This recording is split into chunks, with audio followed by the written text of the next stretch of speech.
नमस्कार साथियों, स्वागत है आपका अपने YouTube channel Kanhaiya GS world में। दोस्तों, जैसा कि हमने कल आपसे पूछा था एक वीडियो बना करके, क्या आप जो है मेंटल एप्टीट्यूड की क्लास लेना चाहते हैं, जो कि यहाँ पर सिलेबस में भी दिया हुआ है, उसके बारे में हम बात करेंगे, ठीक है। तो बहुत सारे लोगों ने नीचे कमेंट किया, हाँ क्लास स्टार्ट करिए। तो उसी के संबंधित हम इसमें क्लास स्टार्ट करने वाले हैं। और यह जो सिलेबस में है, आप चाहे हेड रेडियो ऑपरेटर की तैयारी कर रहे हों या असिस्टेंट रेडियो या फिर जो वर्कशॉप स्टाफ वाला, तीनों पोस्ट की में से कोई भी फॉर्म आपने भरा है, तो ये जो मेंटल एप्टीट्यूड वाला टॉपिक है सभी में है। यह रीजनिंग वाले पोर्शन में इसे रखा गया है और यहाँ से 4 से 5 क्वेश्चन देखने को मिलेंगे। और आज हम जितने भी क्वेश्चन कराएंगे, एक बार क्वेश्चन देख लीजिए। सभी जो है प्रीवियस ईयर में जो एसआई का पेपर हुआ और एएसआई का पेपर हुआ, उसके अलावा भी प्रीवियस ईयर में जितने भी क्वेश्चन संबंधित थे, तो सभी के सभी प्रीवियस ईयर क्वेश्चन हैं। एक बार देख लीजिए आप सिलेबस, ताकि विश्वास हो जाए कि हमारे सिलेबस में यह है। देखिए यहाँ पर यह है प्रधान परिचालक का सिलेबस, और यहाँ पर इसे देखेंगे तो यहाँ पर यह दिख जाएगा कर्मशाला कर्मचारी वाला, ठीक है। और असिस्टेंट रेडियो ऑपरेटर का भी यही सिलेबस है, तो हम सेम लेकर आए नहीं हैं। देख लीजिए यहाँ पर जब आप देखेंगे रीजनिंग वाले सिलेबस में, ठीक है, एक मिनट, और क्लास जो है पूरा लीजिएगा, निश्चित रूप से यहाँ पर आपको फ़ायदा मिलने वाला है। तो देखिए यहाँ पर जब आप देखेंगे सिलेबस में, देखिए मानसिक अभिरुचि यहाँ पर दिया हुआ है, ठीक है, मानसिक अभिरुचि। और यहाँ पर देखिए मानसिक अभिरुचि, इसमें क्या क्या पूछता है, तो एक बार देख लीजिए सिलेबस। एटीट्यूड टुवर्ड्स, देखिए एक ही हम पढ़ कर सुनाते हैं, ठीक है। क्या है? एटीट्यूड टूवर्ड्स द फॉलोइंग, यानी निम्नलिखित के प्रति आपका दृष्टिकोण होना चाहिए। पब्लिक इंटरेस्ट से, यानी कि जनहित से क्वेश्चन इसमें पूछा जाता है। लॉ एंड ऑर्डर, यानी कि कानून और शांति व्यवस्था से संबंधित इसमें क्वेश्चन पूछा जाता है कि मान लीजिए आप पुलिस अधिकारी हैं, तो शांति व्यवस्था कैसे बनाएंगे, ठीक है। और शांति व्यवस्था के लिए कौन कौन से अधिनियम वगैरह आए हैं, पुलिस से संबंधित जितने भी क्वेश्चन हैं इसमें पूछे जाते हैं। और सांप्रदायिक सद्भाव, यानी कि कम्युनल हारमोनी से संबंधित क्वेश्चन यहाँ पर रहेगा। अपराध नियंत्रण, यानी कि जो कुछ धाराएँ उराएँ हैं वह भी इसमें देखने को मिलेगा, जो कि प्रीवियस ईयर में पूछा है। रूल ऑफ लॉ, विधि का शासन से संबंधित। और अनुकूलन की क्षमता, ठीक है। और व्यावसायिक सूचना, यानी आपका जो व्यवसाय है, पुलिस है, बेसिक स्तर की आपको जानकारी होनी चाहिए कि किसकी रैंक क्या होती है, ठीक है। और पुलिस प्रणाली क्या होती है, इसमें जो है कि कौन कौन से नंबर की पोस्ट, इन सब से संबंधित आता है। और समकालीन पुलिस मुद्दे एवं कानून, यानी पुलिस से संबंधित क्या क्या मुद्दे हैं और पुलिस से संबंधित कुछ कानूनों के बारे में यहाँ पर क्वेश्चन मिलेगा।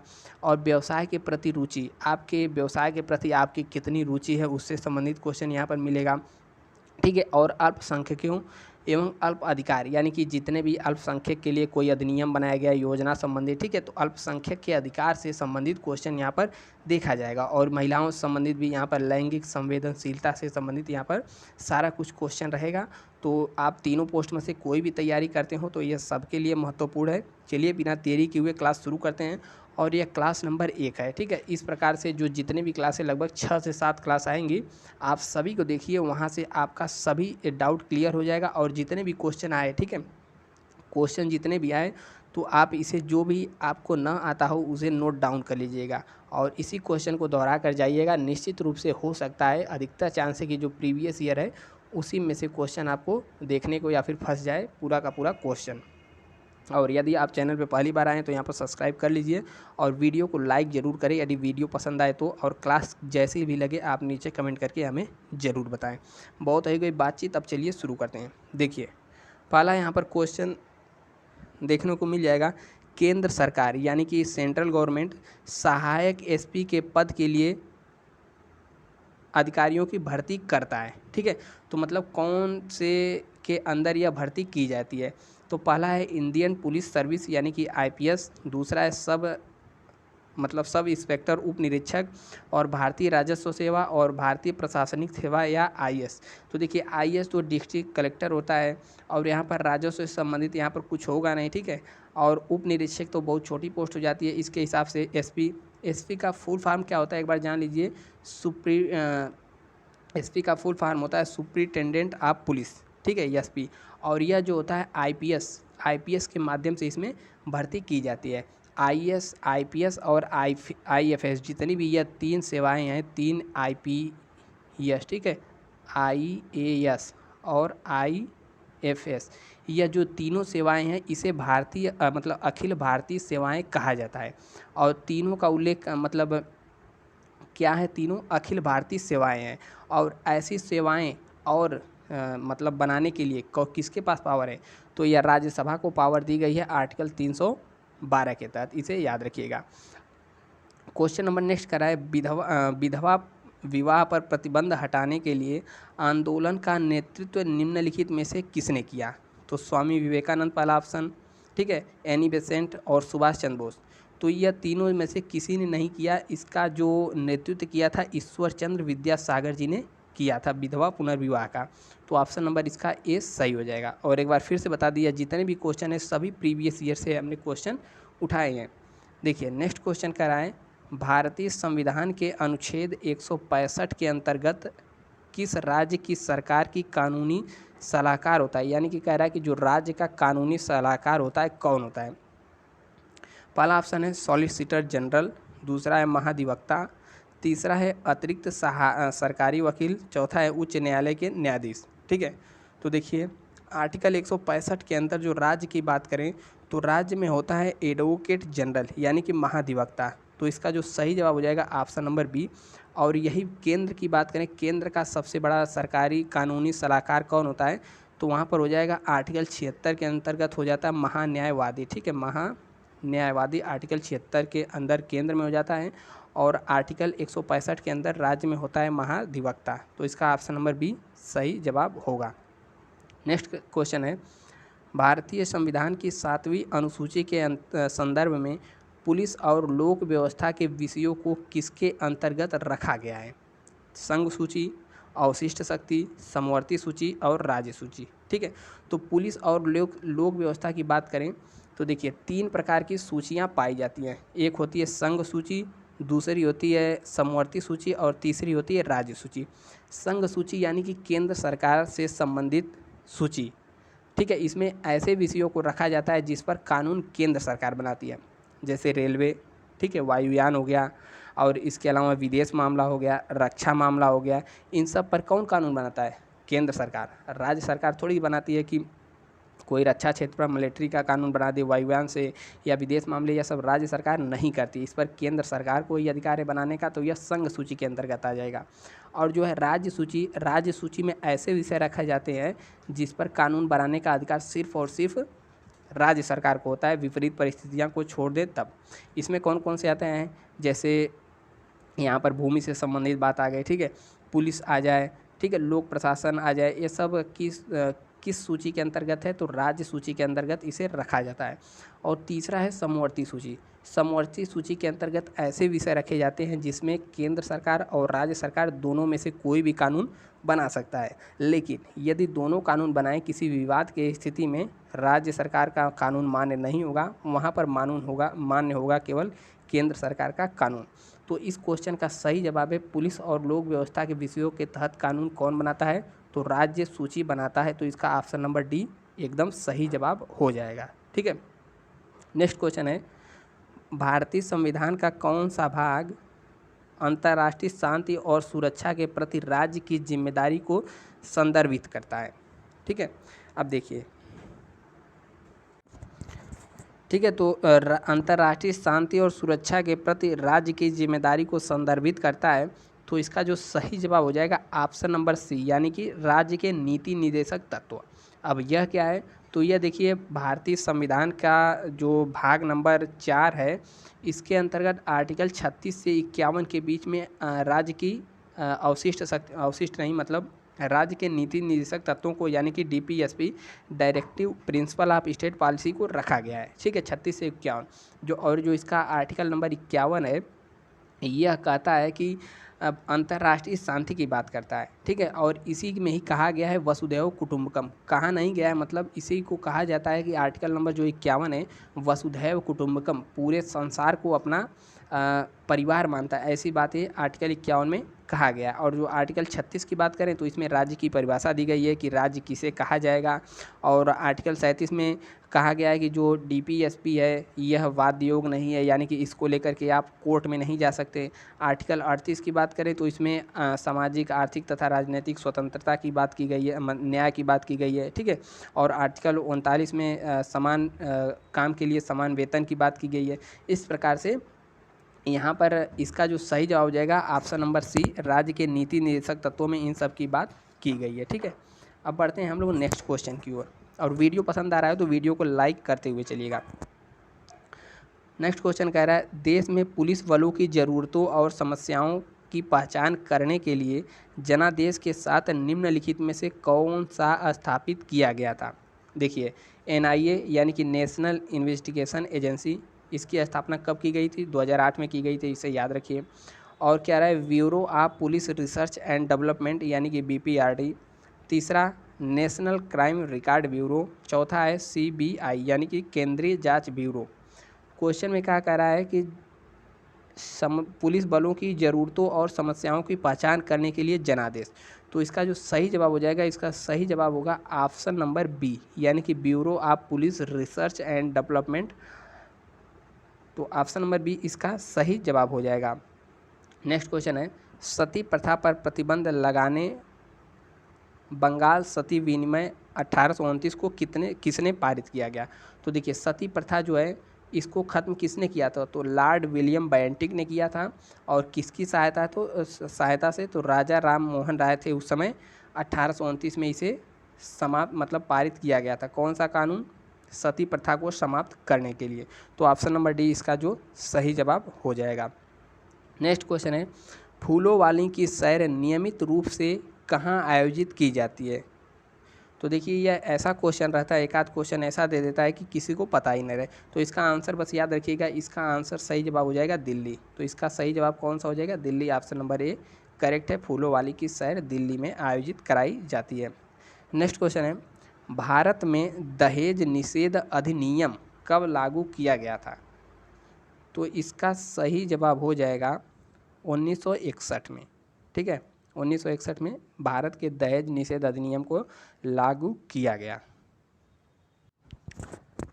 अगला क्वेश्चन आता है, शांति युद्ध की अनुपस्थिति से अधिक है, शांति समझौता है सामंजस्य। ठीक है, यह किसके द्वारा कहा गया है? तो यह सब देखिए तथ्य वाले क्वेश्चन, इसे याद करना ही सबसे आसान उपाय है। तो इसका सही जवाब होगा लैनी टेलर। ऑप्शन नंबर ए इसका करेक्ट हो जाएगा। और यह सब जितने क्वेश्चन है सभी यूपीएसआई के मानसिक अभिरुचि में यानी कि मेंटल एप्टीट्यूड वाले सेक्शन में पूछे हुए क्वेश्चन हैं। अगला है, भारत में असंगठित क्षेत्र के, ठीक है, उद्यमों के लिए राष्ट्रीय आयोग यानी कि NCEUS का गठन कब किया गया? तो इसे भी याद करना है। तो वर्ष 2004 में इसका गठन किया गया था। ऐसे जितने भी क्वेश्चन आए आप एक जगह लिखते हुए चलें। अगला क्वेश्चन कह रहा है, अनुच्छेद 352 के तहत राष्ट्रपति द्वारा आपातकाल की प्रथम घोषणा किस वर्ष की गई थी? तो देखिए, आपातकाल के संबंध में याद रखिए कि अब तक आपातकाल 3 बार लगाया जा चुका है। ठीक है, और आपातकाल किस अनुच्छेद में है? तो आर्टिकल 352 में है राजकीय आपात। ठीक है, और आर्टिकल 356 में भी है आपातकाल, और 360 में कौन सा आपातकाल है? तो वित्त आपातकाल। तो यहाँ पर पूछ रहा है कि राष्ट्रपति द्वारा आपातकाल की प्रथम घोषणा यानी कि सबसे पहले आपातकाल कब लगाया गया? तो याद रखिए कि सबसे पहले लगाया गया था 1962 ईस्वी में। ठीक है, 1962 में जब भारत चाइना युद्ध चला था तब लगा था। और दूसरी बार लगा था 1971 में। ठीक है, 1971 में कब लगा था? भारत और पाकिस्तान युद्ध के समय लगा था। और तीसरे नंबर का आपातकाल यानी तीसरी बार आपातकाल लगा था 1975 में।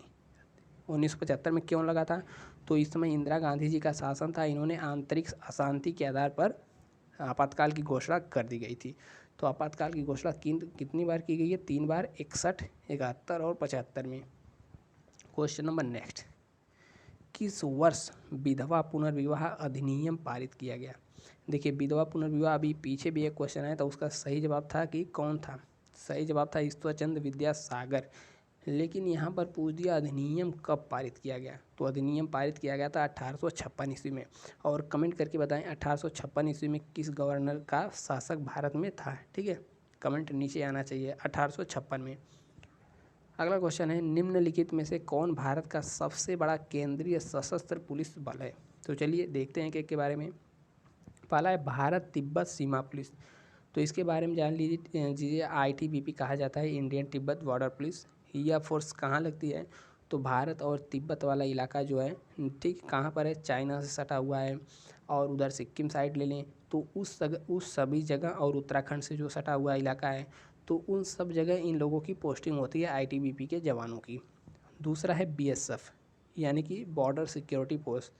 इनकी ड्यूटी कहाँ लगती है, तो देखिए भारत और मुख्य रूप से भारत और पाकिस्तान का जो बॉर्डर है वहाँ, और भारत बांग्लादेश का जो बॉर्डर साझा करता है वहाँ इन लोगों की ड्यूटी लगती है। तीसरा है सीआईएसएफ, यानी कि central industrial police force, CISF. इसका गठन 1969 ईस्वी में किया गया था। और इन लोगों की ड्यूटी कहाँ पर लगती है, तो जितने भी औद्योगिक स्थल है या फिर जो इमारत है हमारी, ठीक है, जैसे ताजमहल हो गया, या फिर मेट्रो सिटी हो गई, या फिर कोई इंडस्ट्री हो गई, एफसीआई हो गया, इन सब में ड्यूटी किसकी लगती है, तो सीआईएसएफ की ड्यूटी लगती है इन सब जगह, ठीक है। नेक्स्ट है सीआरपीएफ, यानी कि सेंट्रल रिजर्व पुलिस फोर्स, केंद्रीय रिजर्व बल। ये जो है भारत का सबसे बड़ा सशस्त्र पुलिस बल है। तो ऑप्शन नंबर इसका सही जवाब हो जाएगा, ऑप्शन नंबर डी इसका सही जवाब हो जाएगा। नेक्स्ट क्वेश्चन है शुद्धि आंदोलन किसने चलाया, यानी कि शुद्धि मूवमेंट की बात करें तो शुद्धि आंदोलन चलाया था किसने, तो आर्य समाज के द्वारा चलाया गया था। आर्य समाज के संस्थापक स्वामी दयानंद सरस्वती थे। यहाँ पर ब्रह्म समाज, तो इसके राजा राम मोहन राय हो जाएगा। तो यानी इसका जो आंसर है ऑप्शन नंबर डी एकदम सही जवाब हो जाएगा, ठीक है। क्वेश्चन नंबर नेक्स्ट का है हमारे भारतीय संविधान का अंतिम व्याख्याकार कौन है, हु इज़ द फाइनल, ठीक है। तो यहाँ पर देखिए अंतिम व्याख्याकार, यानी कि संविधान के अंतिम व्याख्याकार कौन है, तो इसका जवाब सभी ने ढूंढ लिया होगा। ऑप्शन नंबर ए, यानी कि भारत का जो सर्वोच्च न्यायालय है यही है अंतिम व्याख्याकार। और इसका वर्णन किसमें है, तो आर्टिकल 124 में वर्णन है सुप्रीम कोर्ट का, ठीक है। और यहाँ पर राज्य की उच्च न्यायालय की नहीं है, और भारत की संसद और राष्ट्रपति ये सब नहीं, इसका ऑप्शन ए जवाब हो जाएगा। अगला क्वेश्चन यहाँ पर एक नए आदर्श पुलिस कानून का मसौदा तैयार करने के लिए केंद्र सरकार ने 2005 में किसकी अध्यक्षता में पुलिस अधिनियम मसौदा तैयार किया था, ठीक है। तो 2005 में, और पुलिस अधिनियम कब का है, तो 1861 में, हमने पीछे भी बता दिया। और यह वाला जो क्वेश्चन है घूम फिर कर यूपीएसआई में कई बार 10-15 बार आया था कि पुलिस अधिनियम कब का है, तो 1861 का है।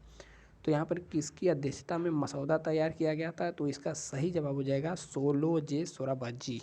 ऑप्शन नंबर सी यहाँ पर सही जवाब हो जाएगा, सोलोजे सोराबजी, ठीक है। नेक्स्ट क्वेश्चन यहाँ पर कह रहा है कि निम्नलिखित में से कौन सा अनुच्छेद कहता है कि राज्य सभी बालकों के लिए 6 वर्ष की आयु पूरी होने तक प्रारंभिक बाल्यावस्था देखरेख और शिक्षा प्रदान करने के लिए प्रयास करेगा। तो इन सब का वर्णन है कहाँ पर, नीति निर्देशकता, तो जो 36 से 51 तक इसका वर्णन है, इसी में इन सब का कहा गया है। और पर्टिकुलर आर्टिकल की बात करें तो आर्टिकल 45 इसका सही जवाब हो जाएगा, यानी कि ऑप्शन नंबर बी इसका सही जवाब है, आर्टिकल नंबर 45। आर्टिकल नंबर 44 में क्या है, तो एक समान सिविल संहिता की बात की गई है, ठीक है। नेक्स्ट क्वेश्चन कह रहा है कि 73वां संविधान संशोधन अधिनियम कब पारित किया गया, तो 73वां संविधान संशोधन, इसमें क्या है, तो इसमें 11वीं अनुसूची को जोड़ा गया था। 11वीं अनुसूची को जोड़ा गया, इसमें क्या है, इसमें ग्राम पंचायत से संबंधित बातों का उल्लेख किया गया है। और इसी के जस्ट बाद 12वीं अनुसूची जोड़ी गई 74वां संविधान संशोधन के तहत। तो यहाँ पर कह रहा है कि अधिनियम पारित कब किया गया, तो यहाँ पर पारित किया गया 1992। ऑप्शन बी इसका राइट आंसर हो जाएगा। नेक्स्ट क्वेश्चन, किस संवैधानिक संशोधन अधिनियम के तहत पंचायतों में महिलाओं का आरक्षण सुनिश्चित किया गया। तो देखिए अभी पिछला ही क्वेश्चन यहाँ पर देखिए, संवैधानिक संशोधन पंचायती राज कब पारित किया गया, तो 11वीं अनुसूची जो है 1973, जो 11वीं अनुसूची है 73वां संविधान संशोधन के तहत पास किया गया था, पंचायत से संबंधित है। तो उसी का सही जवाब यहाँ पर क्या हो जाएगा, 73वां संवैधानिक संशोधन के तहत ही महिलाओं के लिए आरक्षण की व्यवस्था की गई थी, ठीक है। तो 11वीं अनुसूची में है, इसे भी याद रखिएगा, ऑप्शन नंबर 20 का सही जवाब हो जाएगा। नेक्स्ट क्वेश्चन, निम्नलिखित में से किस वर्ष में भारत सरकार द्वारा घरेलू हिंसा से महिलाओं का संरक्षण अधिनियम पारित किया गया, तो यह अधिनियम पारित किया गया था वर्ष 2005 में, इसका सही जवाब हो जाएगा option number B 2005। Next question यहाँ पर देखेंगे, दहेज प्रतिषेध यानी कि दूल्हा और दुल्हन को उपहारों की सूची का अनुरक्षण नियम किस वर्ष बनाए गए थे। तो देखिए ये सब रटने वाले क्वेश्चन है, फैक्चुअल क्वेश्चन, तो इसका सही जवाब हो जाएगा ऑप्शन नंबर बी यानी कि 1985। तो ऑप्शन नंबर बी इसका सही जवाब हो जाएगा। अब 35वां क्वेश्चन कह रहा है, 35वां और आज का लास्ट भी है, निम्नलिखित में कौन सी सरकारी एजेंसी दोषी व्यक्तियों के फिंगरप्रिंट रिकॉर्ड्स के लिए राष्ट्रीय भंडारण गृह के रूप में कार्य करती है।